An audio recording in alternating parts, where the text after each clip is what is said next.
की मधुराति मधुर लीला के माध्यम से प्राप्त कर रहे हैं। आज तो बहुत हर्ष का विषय है कि श्री चंद्र सरोवर जो महारास स्थली है, यहाँ इसी मंच पर हम आप सबको महारास का दर्शन होगा। 4 बजे से महारास है और आज तो केवल उत्सव मनाना है, नंदोत्सव, और फिर कथा का विराम होगा।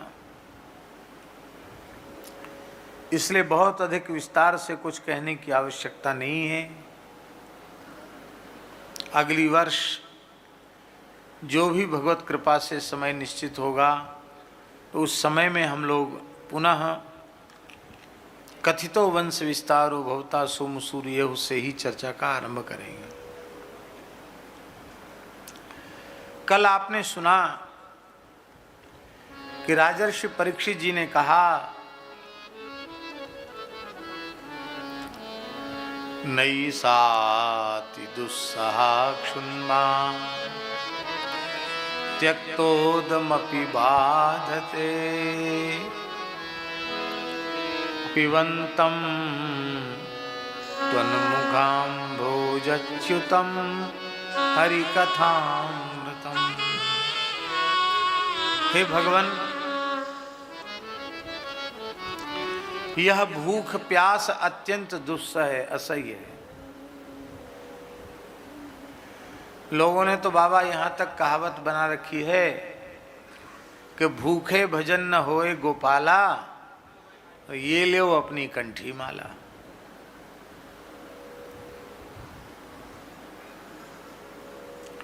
इसका मतलब है भजन भी तभी करेंगे जब कुछ खिलाओ पिलाओ, नहीं तो मस्त रहो, क्या भजन करना है। पर ये भक्ति नहीं है, उत्तम बात नहीं है।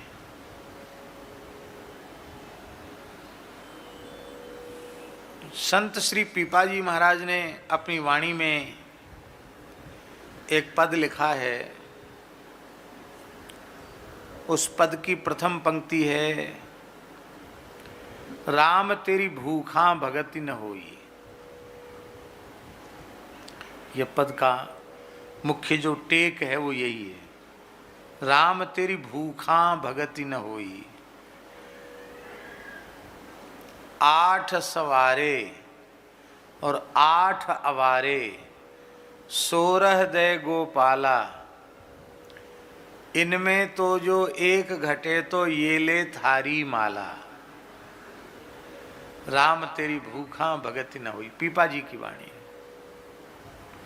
8 रोटी तो सवेरे चाहिए और 8 रोटी शाम को चाहिए, 16 चाहिए। 16 राजभोग में, 16 ब्यारू में, 8 राजभोग में, 8 ब्यारू में, 16 चाहिए। 16 की यदि 15 रह गई तो ले लो अपनी माला कंठी वापस। इनमें तो जो एक घटे तो ये ले थारी माला।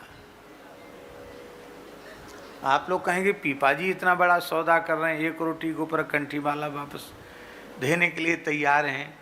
आगे उन्होंने कहा, हे राम जी, सब दुनिया अन्न वस्त्र के लिए आपकी भक्ति कर रही है, पर मैं आपकी भक्ति न अन्न के लिए करूं, न जल के लिए करूं, न लौकिक पारलौकिक किसी भोग के लिए करूं। मैं आपकी भक्ति आपकी प्रसन्नता के लिए करूं। ये बात है।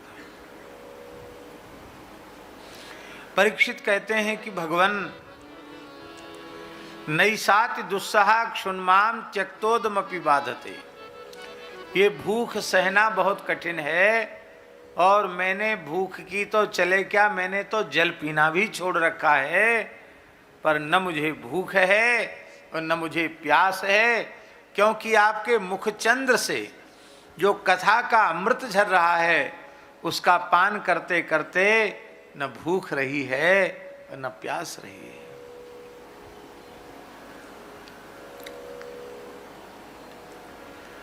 हे भगवान,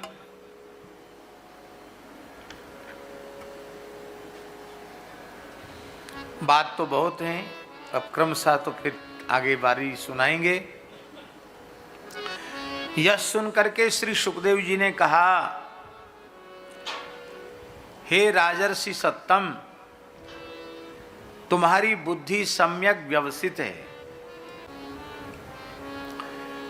इसका तात्पर्य है तुमने अपनी गुणातीत बुद्धि के द्वारा, सात्विक बुद्धि कहने में हमको थोड़ा संकोच लग रहा है, आपकी जो गुणातीत बुद्धि है उस बुद्धि के द्वारा जो आपने निश्चय किया है वह बहुत ही श्रेष्ठ है, बहुत सुंदर है। आप ध्यान दें, कल आप लोगों ने सुना राजर्षि परीक्षित ने शुकदेव जी को क्या कहा? मुनि सत्तम, मुनि सत्तम कहा। तो शुकदेव जी भी परीक्षित को राजर्षि सत्तम कहते हैं। राजाओं में भी ऋषि राजर्षि कोई सामान्य बात नहीं है। और राजर्षि सत, राजर्षि सत्तर और राजर्षि सत्तम, राजर्षियों में जो सबसे श्रेष्ठ हैं, ऐसे हे परीक्षित तुम्हारी बुद्धि ने जो कुछ निर्णय किया है, निश्चय किया है, बहुत ही सुंदर है। जब तक बुद्धि मलिन होती है, त्रिगुणमयी होती है, तब तक भगवान की कथा में जिस प्रकार की रति तुम्हें उत्पन्न हो गई है, इस प्रकार की रति उत्पन्न नहीं होती। वासुदेव कथायाम ते यज्ञाता नैष्ठिकी रति, भगवान की कथाओं में तुम्हारी नैष्ठिकी रति हो गई। रति दो प्रकार की होती है, एक नैष्ठिकी और एक अनैष्ठिकी। नैष्ठ की रति कभी घटती नहीं है और अनिष्ट की रति उसका तो कोई ठिकाना नहीं, कब घट जाए, कब बढ़ जाए और कब पूरी तरह समाप्त हो जाए। इसलिए वस्तुतः नैष्ठ की रति ही रति है। रति माने क्या होता है? रति माने होता है विशुद्ध प्रेम, और नैष्ठ की माने होता है निष्ठा पूर्वक किया गया प्रेम। निष्ठा बदलती नहीं है, और सब बदल जाता है, पर निष्ठा नहीं बदलती।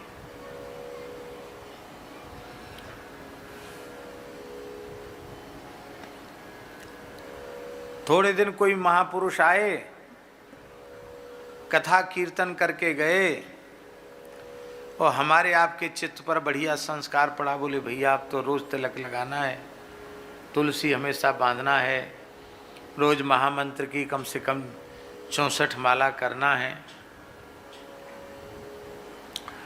इतना जप करना, इतना पाठ करना, इतना ध्यान करना। अरे कुछ नहीं रखा है, तो कितनी अच्छी अच्छी बात सुनने को मिली। और फिर महापुरुष तो चले गए कह के, इसके बाद थोड़ा दिन तो संस्कार रहेगा कि नहीं रहेगा? तो थोड़े दिन संस्कार रहा तो उसने तिलक लगाया, तुलसी भी बांधी, जब देखो तब माला लेके बैठता है। थोड़े दिनों बाद ही पहले घर वालों ने बोलना शुरू किया, बाबा हो गए का, बाबा हो गए। अरे इतने एक बड़े तिलक काय को लगाए लिए, इस बाबा जिनको काम है अपने गृहस्थी आदमी, खेती पाती करो, धंधो पानी करो, 2 पैसा हमें, नौकरी चाकरी करो। ये कहा तुमने अपनी शकल बिगाड़ ली। तो मैया बाप कहेंगे पहले, फिर भैया कहेगो, फिर घरवारी कहेगी। एक पंडित जी बहुत बड़ी चोटी थी उनकी,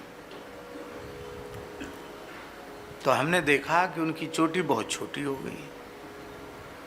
तो मैंने उनसे पूछा, पंडित जी आपकी चोटी तो बहुत बड़ी थी, इतनी छोटी कैसे हो गई? बोले गुरुजी आपको क्या बताएं? हमने कहा नहीं, मत बताने योग्य न हो तो न बताओ, बताने योग्य हो तो बता दो। ले आपसे क्या छिपावें, हमारा ब्याह हो गया है, घरवाली जब देखो तब झगड़ा करती थी, इतनी बड़ी चोटी रखा ली, इतनी बड़ी चोटी रखा ली। तो पहले तो हमने जो ज़्यादा चौड़ी थी उसको कम करवाया, लंबी ज़्यादा थी, उस पर लड़ाई भई। इतनी लंबी चोटी, पहले इतनी चौड़ी फिर इतनी लंबी। तो बोले सोते समय उसने कैंची से कुतर दिया, छोटी सी रह गई।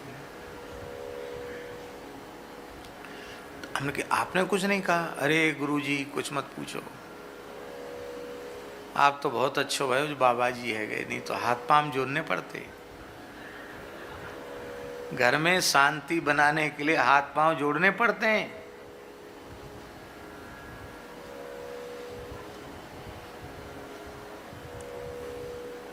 तो फिर धीरे धीरे सब तिलक, तुलसी, कंठी, माला, जप, मंत्र, ध्यान सब धीरे धीरे गायब हो जाता है।